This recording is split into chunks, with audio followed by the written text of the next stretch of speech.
Well, first, let me just extend a thank you, Bill, for being on your program. I've heard a great deal of the efforts that you and so many throughout the world are trying to present a new redirection, excuse me, in our thinking, opening up our minds, as I'd like to refer to as.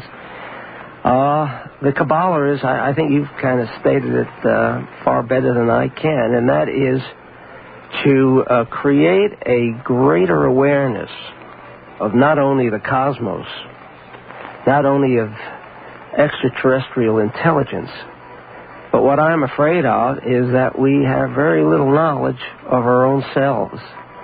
We're kind of closed.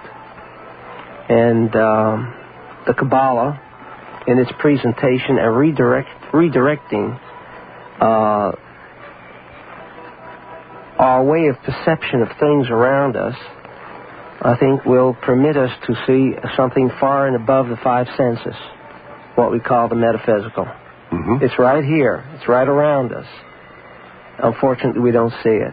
Now, the Kabbalah has been around for a long, long time, hasn't it? It's been around since the first astrologer, from a Kabbalistic point of view, and that was Abraham the Patriarch some 3,800 years ago. Has it played an important role or part in the development of, say, the Jewish religion and the Jewish nation? Or is it something that is aside, more or less like an oral history, rather than the actual written word and the laws and the commandments upon which ritual and ceremony and rote seem to be built?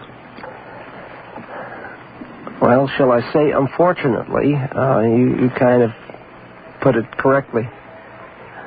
Most religions have encouraged its congregants or people involved in whatever religion they might be to conduct most of their ritual as rote. From a Kabbalistic point of view, that is the furthest from the truth.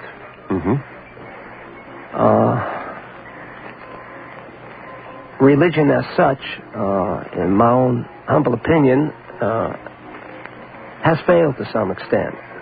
We're always looking for peace on earth and goodwill towards men. And somehow the stress on morality and precepts, commandments, it just doesn't seem to kind of do the job. We're still in the same old conflict since Abel and Cain. Have we really made much progress since Abel and Cain? Is the question, I guess, that arises, and where I figure that progress would be made, and that is the true evolvement of the soul or the spirit. And we've tried many things. Certainly, in man's history, the Jewish religion has been very, very important. Certainly from the descendants of Adam and on down, that part of the world. And then came the Christian religion beyond that, and there is a connection between the two. But we still see that man's inhumanity to man simply hasn't changed too much since the very earliest days. Where are we going wrong? Well, you've already established that we must be doing something wrong. So, from a Kabbalistic point of view, we're just not observing the Old Testament, which is the origin of all religions. And I think we're kind of looking into the Bible as a document to be understood on a very superficial level. And from a Kabbalistic point of view, the Bible is nothing more than a cosmic code, and the Kabbalah is its deciphering. Who wrote the Kabbalah? The Kabbalah, the first book on Kabbalah, was written by Abraham the Patriarch, and which is a very abstruse document. However, it's the implications concerning astrological influences is so enormous and profound, and yet this document has been hidden and concealed for whatever reasons for some 3,800 years. And as head of the Dean of the Research Center of Kabbalah, This is our primary thrust, to bring to all peoples of the world an awareness of what's really going on out there, rather than the preconceived notions that have brought us nowhere. Well, you say that the Kabbalah has been hidden for all of these years. Was it stuck away in a cave and found by a young shepherd boy? Or has it been around but was maintained a sort of a mystic secret air to it because the time wasn't right for this new information, which is really old information, to get into the general wellspring of life? Or was it being held down because of political forces within a religious group, which have been known to have those? Well, I guess we prefer to remain non-political, and nevertheless, I think the statement you made concerning the time wasn't right is probably more closer to the truth. And in fact, the author of the Zohar, which is the principal text for the understanding of Kabbalah, makes it very clear to us that peoples of all religions in the age of Aquarius are going to receive this knowledge, the knowledge that will ultimately bring the feeling of love thy neighbor. The real feeling of it. That's right. When did is it Kabbalah? Is that the way you pronounce it? That's correct. I've been mispronouncing, from Texas. What am I supposed to say? Kabbalah? When did this start surfacing then among the people? And has it been surfacing just among the Jewish community, or has it been worldwide? Well, one of the basic principles of Kabbalah is the teaching of the three-column system, the triad. The Star of David represents two triads, one on an upper level and extraterrestrial and celestial, and the lower triad is the terrestrial level. And I don't know where the Trinity came from, but if there's anything that is close to the triad, you've got it right there too. So it's been around a long, long time. However, the time wasn't right. Its influence then, say in the last 5,000 years, 4,000 years, has not been that great then in, for instance, the religious thinking within the Jewish community, certainly within the Christian community. It's been true for both religions. Mm-hmm. While there is an acknowledgement of its existence and its validity and credibility, well, I guess we just weren't ready. Just weren't ready for it. But you can pretty well establish that part of its authorship belonged to Abraham? Or who are some of the other writers of the Kabbalah? Kabbalah. Well, you might be a Texan, but I'm going to have to tell you, Bill, but in the prior incarnation, you were just what you said you were. Okay. We then, some 2,000 years ago, when the world met its first upheaval, a chaotic upheaval, disorder in the universe, both on the celestial and terrestrial level, and that was during the time of the destruction of the Holy Temple, which provided nourishment for all peoples of the world.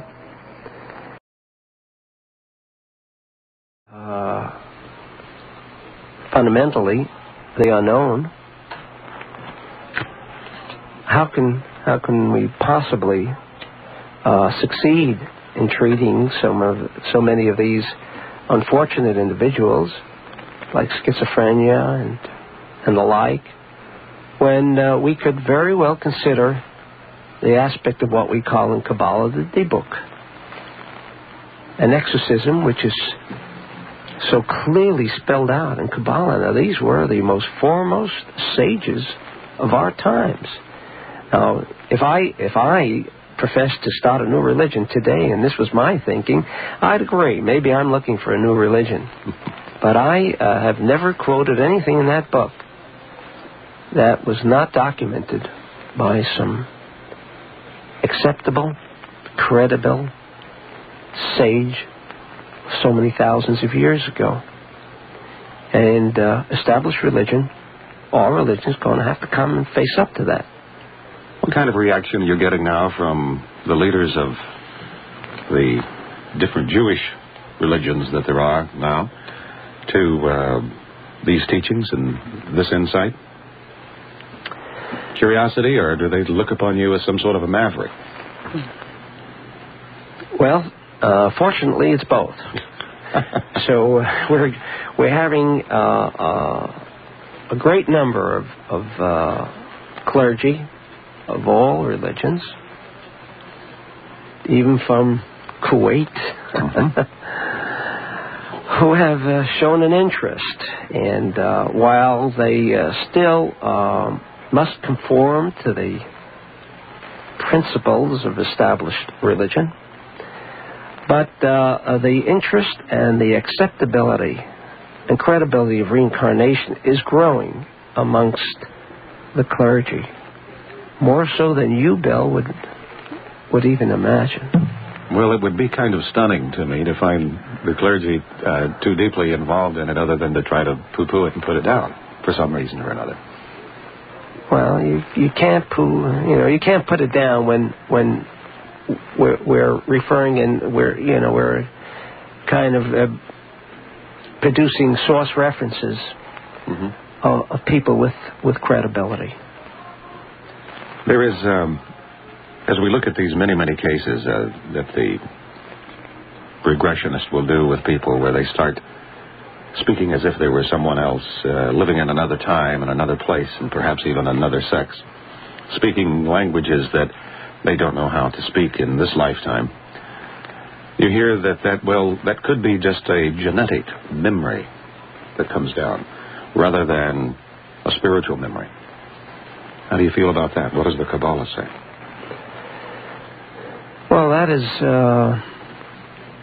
that's one of the hints and signs of a prior incarnation, when suddenly an individual can begin speaking a language that, let alone he never studied, but he didn't even visit the country of that particular language, and there he goes, rattles it right off as if this was his native-born land.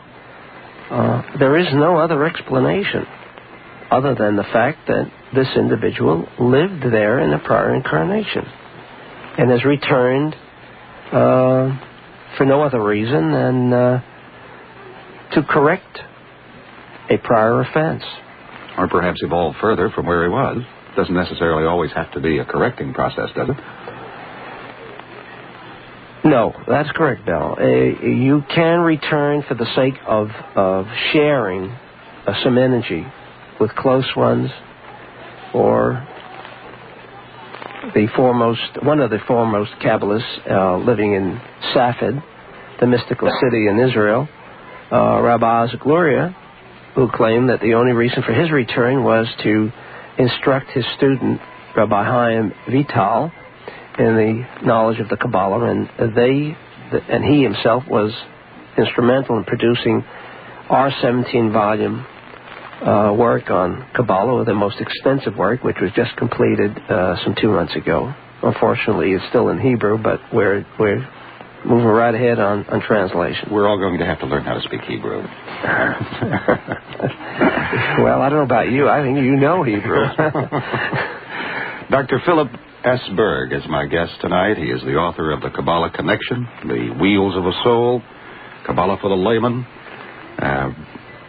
One of the foremost authorities on this thing that is getting attention more and more around the world, the Kabbalah. And we will continue that in just a moment. Questions for you. Two concepts, rather, I'd like you to discuss. I'm very enthused that you're on the program tonight. In fact, I couldn't believe it when I heard you were going to be on. First, I'd like you to talk about the concept of Olam Haba and why you think so many young Jews aren't aware of this concept that we have the world to come. that there is a physical resurrection in Judaism, that that there is something more than simple death, and that's it. I think among many young Jews, there is this misconception. I have a degree in Judaic Studies, a bachelor's, and I was always amazed in class how many people were shocked when we started discussing, mentioning words like resurrection, but I guess because they grew up in a Christian society, wherein that sort of concept is linked with Jesus and the Christians and Revelation, that sort of thing. And as you know, many Jews will shy away from things which they associate with Christianity, which they don't know happen to be very Jewish in origin. I'd like you to talk about that, and I'd also like you to talk about Hashem, about the names of God, and about how in Kabbalah some rabbis have talked about certain names of God, certain ways of putting together the names, and perhaps even using gematria, and being able to create something out of that by being able to capture that essence, that power of God, which happened in Bereshit. Can you talk about that? Charles, can you, we're going to let him wait on that because I got so wrapped up in talking to him here that I forgot something I've got to do. So we'll be right back. I'll kind of break in on that for just a second before we can get into what's going to be a good answer to a long string of a question, if you don't mind. And we will do that right after the news. We are just going to have to take another pause right here and take a break. Get a cup of coffee, and Rabbi Philip Berg will be back after the news and to answer Charles's questions and your questions, too, about the Kabbalah. The Kabbalah is, it's our kind of stuff. We get into astral travel here to Atlantis, and certainly loving one another with an intensity that few people know how to do. It's going to be a good night, so you stay with. I'm Bill Jenkins.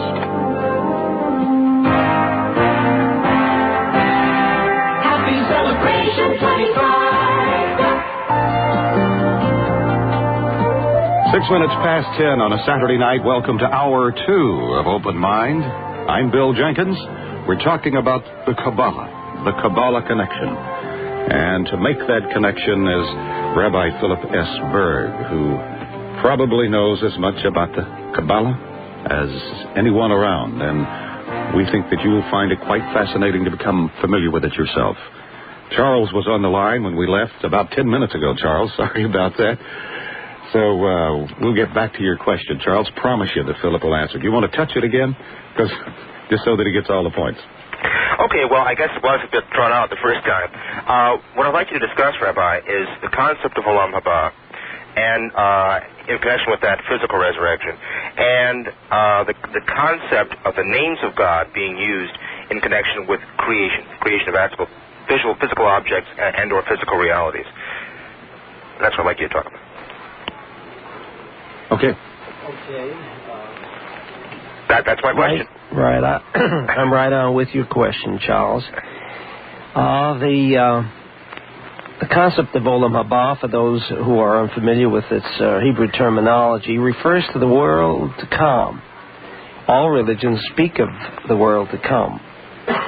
And I guess some of us, many of us, or most of us, may not have experienced the world to come, and so maybe it's some fantasy. But from a Kabbalistic point of view, the definition of Olam Haba is something entirely different. We're not talking about something that comes in the world hereafter. We're discussing that level of consciousness which, unfortunately, for most of us, remains concealed, unseen, and untouchable. The world of metaphysics. That is the world of Olam Haba. The world of cosmic consciousness, where the past, present, and future all exist at the same time. You know, that only reminds me about what I read in some physics books about the footprint on the Santa Monica beach.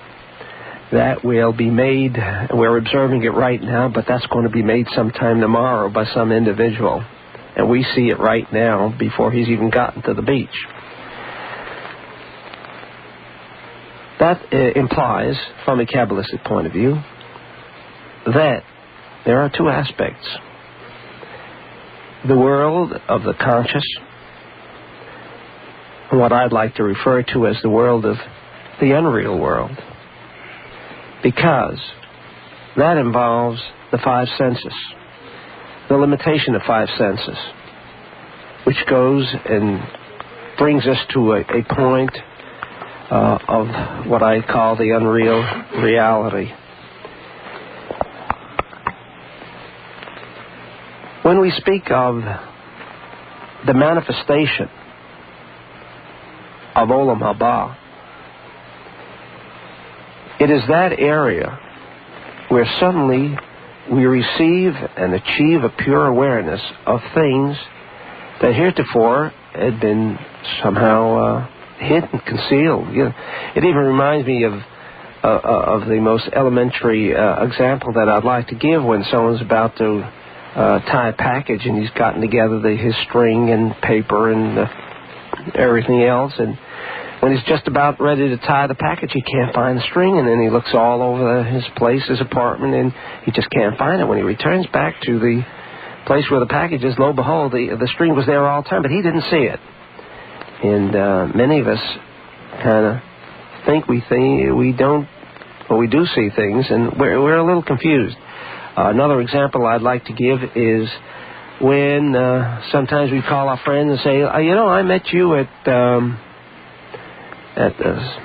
some boulevard, the intersection of two boulevards, and but I didn't have a chance to get over and talk to you. And your friend tells you, well, that was impossible. I wasn't in L.A. today. I was in Paris.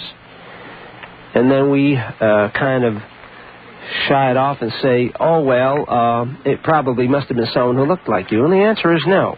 That was you there, because at that moment, your energy intelligence, the real you, which is not limited, the cosmic conscious level of you, that 90% possibly of you, that can travel faster than the speed of light, can bring you from Paris to Los Angeles in that split moment. And you were there, and I saw you. I saw you physically. We sometimes, refer to that phenomenon as teleportation. But teleportation is right there in the Bible, and I think I mentioned that in Wheels of a Soul. So Olam Haba is very real, right here, not in the hereafter. Now, well, Rabbi Berg, are you saying then that both in the Kabbalistic point of view and in that point of view in reference to other commentary, and specifically Barakot 17a and Seder Eliyahu Rabbah, that there is no world to come, there is no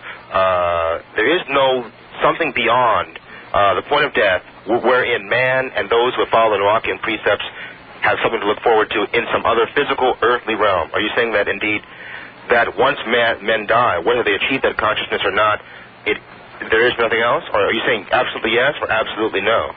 No, I didn't imply that at all. What I meant to say, the term hereafter that is used in the mainstream of religion generally refers to only a hereafter.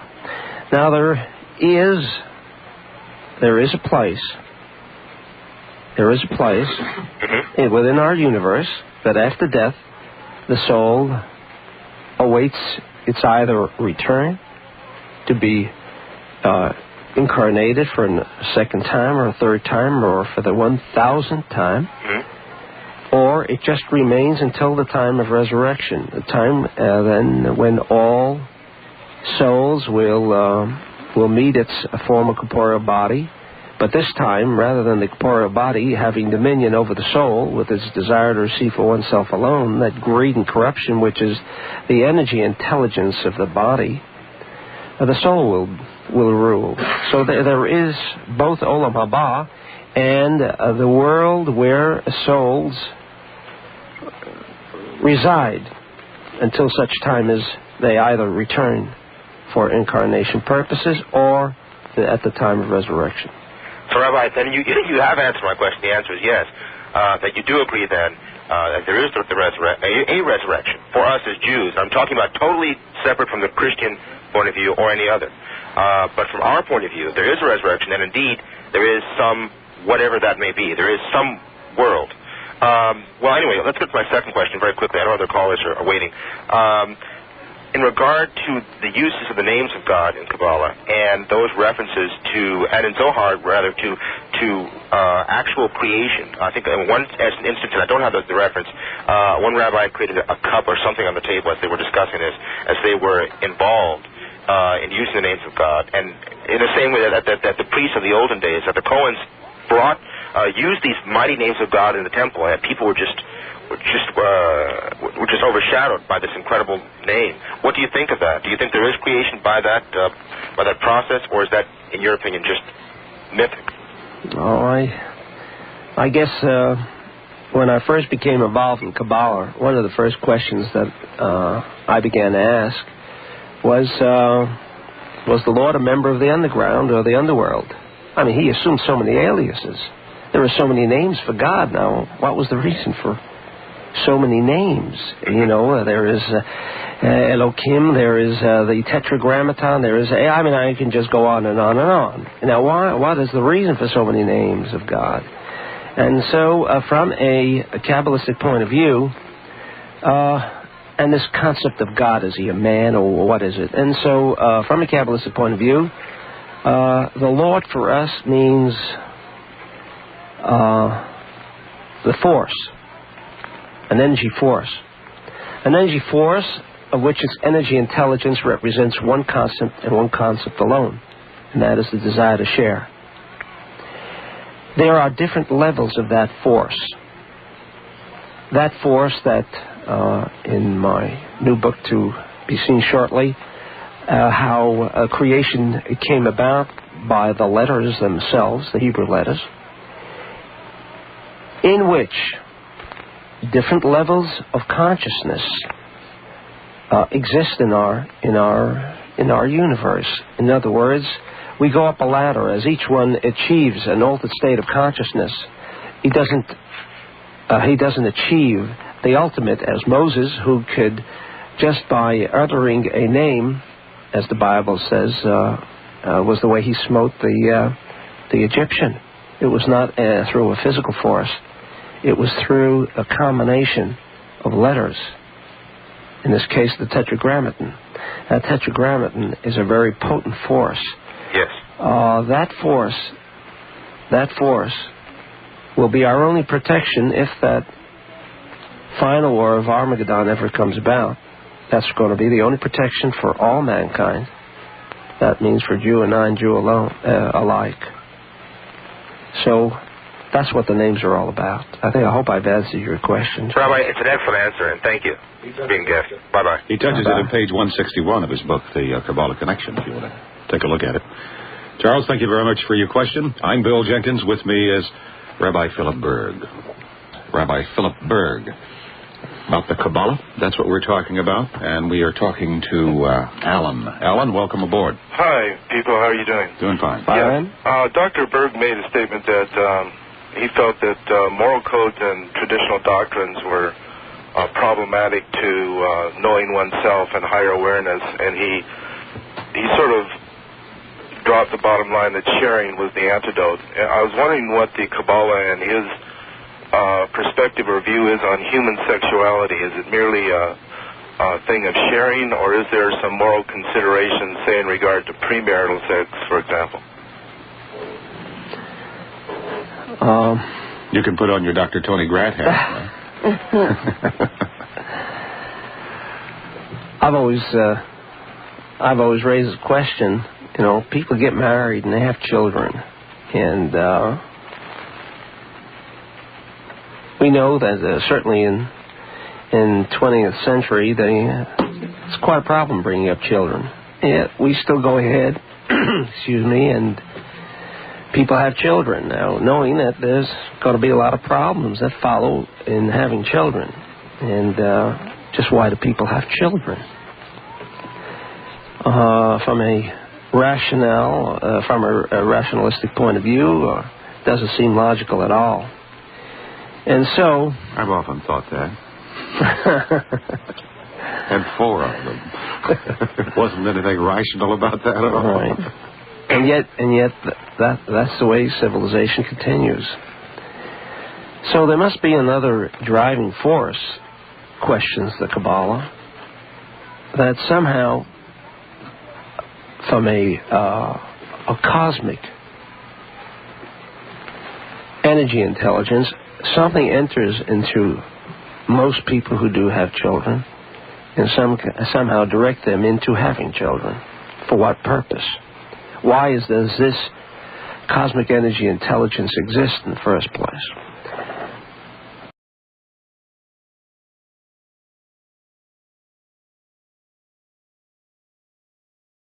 No card reader? No problem. Jim's got you covered. Accept any payment, debit, credit, Apple Pay, or digital wallets using just your phone. No extra hardware, no hassle. It's that easy. One tap and done. You just made a sale. Instant payment means instant access to your earnings. As soon as you make a sale, your money's ready to roll right at your Jim Visa prepaid card. No waiting, no transfers, no extra charges, no fuss. Worried about the fees? Don't be. Jim's got you covered there too. With a low single 1.99% fee, you keep more of every sale. No surprises, just pure profit. But Jim isn't just a payment app, it's your full-time business partner. Track your sales, manage your money flow, and handle receipts effortlessly. Got questions? Jim's got answers. From insights to boost your sales to tools that simplify your day, Jim is here to help you sell smarter and grow bigger. This is more than payments, this is Jim. Easy sale, fast payouts, and tools to grow your business, all in your pocket. Go to jim.com and get started. Download it free.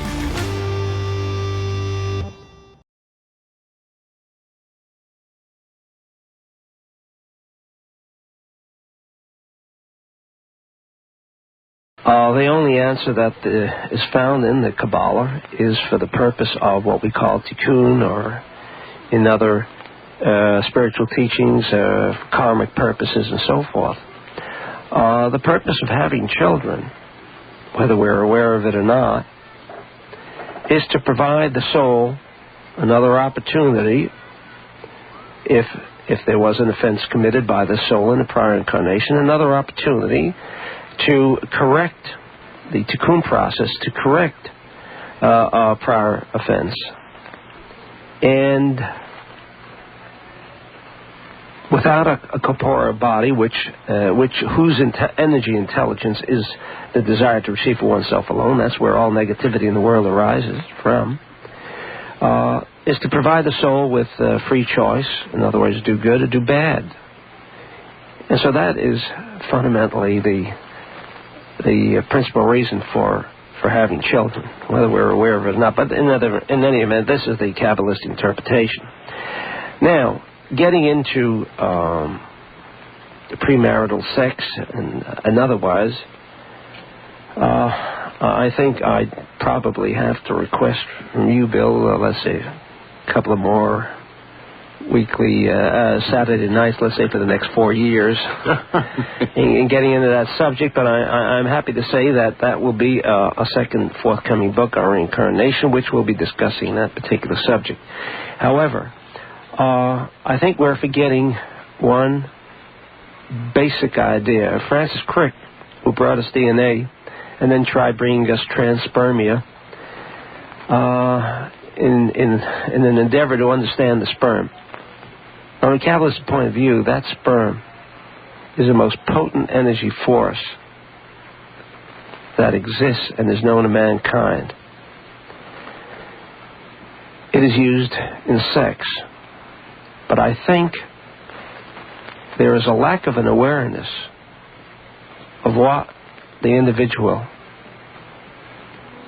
might be creating, whether on a physical level or a metaphysical level. And the metaphysical level is certainly, for those of you listening to this program, reality. There is an energy intelligence that produces an individual. And no one really even knows how, why, what, and when. But that sperm has the capacity to produce an intelligent human being. There must be an awful lot of power in that sperm. And I think anything with power should be regulated by the individual. And some of the laws surrounding the use of that sperm, the laws that we may be unfamiliar, and nevertheless ignorance of the law is no excuse. And so we, in our mind within ourselves, can inflict a great deal of damage on ourselves and possibly even on our offspring.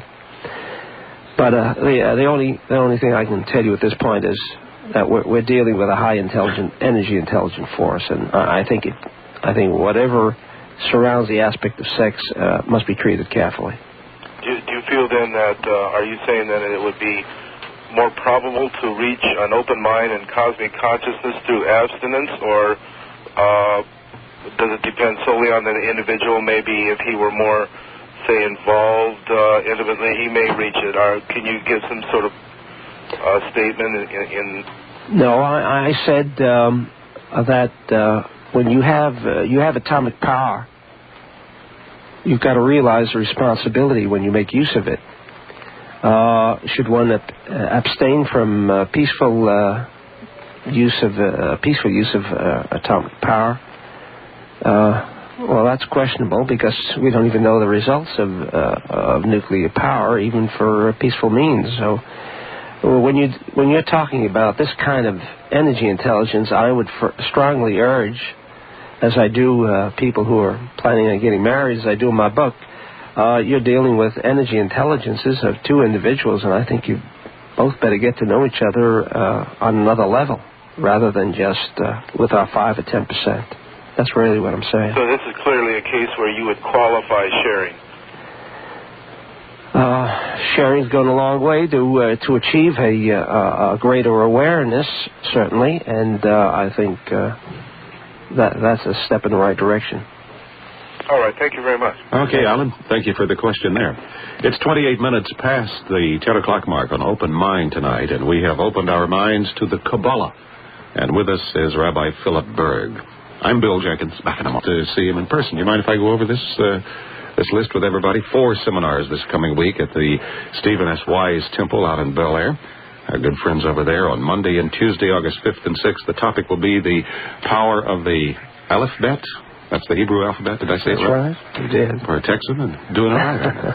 On Wednesday and Thursday, August 7th and 8th, Dr. Berg will discuss reincarnation, one of our favorite topics, and certainly suggest you get over and catch that. For further information, you can call the Research Center of Kabbalah in Los Angeles. The number here is in the 213 area code 274-5301 or 552-9884, or you can contact the station here, broadcast information, and Lita will have all of this information in case you didn't get it here. We'll touch it again a couple of times before the evening is done. All right, Alan, you're on. Oh, hello, Dr. Berg, Bill. Hi. The first caller happened to remind me of a text I picked up a number of years ago that was a translation of a French manuscript from, I think, the 16th century, and it was called Abramelin the Mage. Are you at all familiar? I've heard. No, I'm not familiar with the text itself. Okay, that was just a side issue. Anyway, I was wondering, in the Kabbalah, what's the nature of the self and God and their relation to each other? Simply stated, I can quote the sages, and I think they kind of wraps up the understanding of the self and God by simply they